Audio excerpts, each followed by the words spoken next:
ar tikrai tiek tų narcizų yra aplinkui?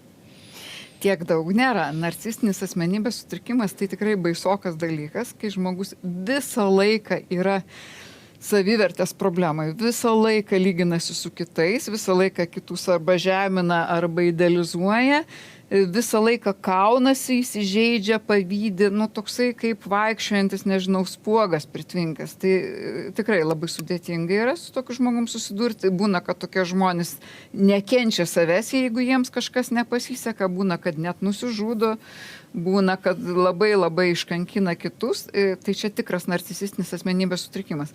Bet dažniausiai tai mes susiduriam su ta taip vadinama nuvertinimo hiperkompensacija. Arba grandioziškumo, arba arogancijos, kad žmogus, kai jam suskausta, kai jis užstresuoja, kad jisai ieško, kaip kitam išrašyti dvejetą, kaip jį pažeminti, kaip jį, nebūtinai tai turi būti taip brutaliai, taip primityviai, kad aha, tu čia pavėlavai, aš pasijutau šiek tiek vienišas arba nepagailėjai, kad aš sergu ir aš to išaiškinsiu, kad tu iš viso kaip moteris man čia nepatraukli, kad tu kvaila, kad dar kas nors.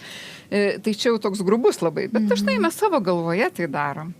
Mano klientai, kurie ateina ir skundžiasi savo antrąją pusę, labai labai dažnai, aš sakyčiau dažniau negu kas antras, tą antrą pusę nuvertina. Tai kiek dažnai mes tai darome, tai tiek pas mus ir narcisizmų. Jo gali būti 10%, 20%.